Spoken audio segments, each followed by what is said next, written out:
आरोग्य यंत्रणेतील कर्मचाऱ्यांनी चांगली कामं करा. आगामी काळात 200 बेडसह कॅन्सर रुग्णालयाचं उद्घाटन करणार असल्याचं आश्वासन महाराष्ट्र राज्याचे सार्वजनिक आरोग्य आणि कुटुंब कल्याण मंत्री प्रकाश आंबेडकर यांनी दिलं आहे. ते धुळ्यातल्या 100 बेडच्या महिला आणि बालकल्याण रुग्णालयासह शवविच्छेदन गृहाच्या लोकार्पणाप्रसंगी बोलत होते. यावेळी त्यांनी आरोग्य विभागातील अधिकारी आणि कर्मचाऱ्यांना जनतेला दर्जेदार आरोग्य सुविधा देण्यासाठी काम करावं असं आवाहन केलंय. वासियांना अजूनही काही द्यायचं आहे ते सगळं देण्यासाठी सुद्धा तुम्ही चांगल्या पद्धतीने काम करा आणि काही चांगल्या पद्धतीचा सुद्धा संदेश देऊ तुम्ही इथून जावं अशा पद्धतीची भूमिका आणि भावना सुद्धा आजच्या कार्यक्रमाच्या निमित्ताने त्यांची आहे. मी आपल्या सर्वांच्या साक्षीने सांगतो, आपण सगळ्यांनी सांगितलेल्या पहिल्या मुद्द्याला तरी अगदी पहिल्यांदाच मान्यता द्यायला पाहिजे. त्याच्यातला पहिला मुद्दा म्हणजे 100 बेडचं हॉस्पिटल आहे ते 200 बेडचं करायला पाहिजे.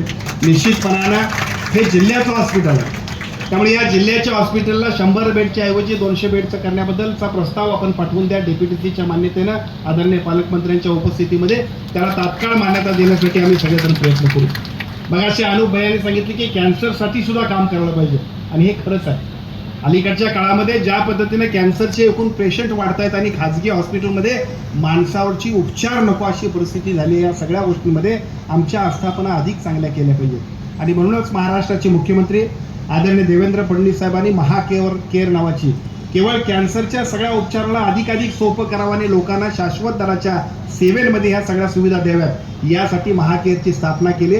त्याच्यामध्ये टाटा हॉस्पिटल हे L1 असेल, L2 क्षेत्रामध्ये सर्व मेट्रो सिटीजमध्ये L2 क्षेत्रामधल्या सगळ्या सुविधा उपलब्ध होतील आणि L3 मध्ये संपूर्ण जिल्हा स्तरावरती सुद्धा या सगळ्या सेवा मोफत आणि दर्जेदारपणाने देण्याची आमची जबाबदारी आहे. माझा प्रयत्न आहे की रावल साहेबांनी आम्ही ठरवलं की पुढच्या टप्प्यामध्ये कॅन्सरच्या हॉस्पिटलचं सुद्धा उद्घाटन करण्यासाठी धुळ्याला आम्ही येऊ. तेवढं काळजी अगदी जबाबदारीनं आपल्या सर्वांना मी सांगतो. गेल्या अनेक महिन्यांपासून धुळ्यातील जिल्हा रुग्णालयात 100 बेडचं महिला आणि बाल रुग्णालय तयार करण्यात आलं होतं. मात्र आरोग्य मंत्र्यांसह पालकमंत्र्यांच्या वेळेअभावी लोकार्पण प्रलंबित होतं. रुग्णालयाचं लोकार्पण जरी प्रलंबित असलं तरी सामान्य रुग्णांच्या आरोग्याच्या सेवेसाठी सदरचं रुग्णालय खुलं करण्यात आलं होतं. या माध्यमातून अनेक रुग्णांनी या सुविधेचा लाभ देखील घेतला.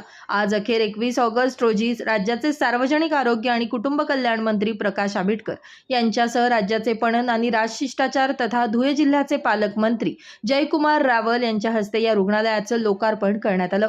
अत्याधुनिक व सर्व सुविधायुक्त असलेलं रुग्णालय सर्वसामान्य धुळेकरांच्या सेवेत समर्पित करण्यात आले.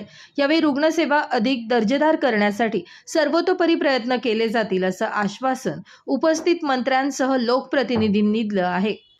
यावेळी राज्याचे आरोग्य मंत्री प्रकाश आंबेडकर, पालकमंत्री जयकुमार रावल, आमदार अनुप अग्रवाल, आमदार राम भदाने, जिल्हाधिकारी भाग्यश्री विस्पुते, महापौर मायादेवी परदेशी, जिल्हा रुग्णालयाचे civil surgeon doctor Ravindra Sonawane, Hire रुग्णालयाचे डॉक्टर अजित पाठक, शिवसेनेचे जिल्हाप्रमुख मनोज मोरे, डॉक्टर तुळशीराम गावित यांच्यासह पदाधिकारी मान्यवर मोठ्या संख्येने उपस्थित होते.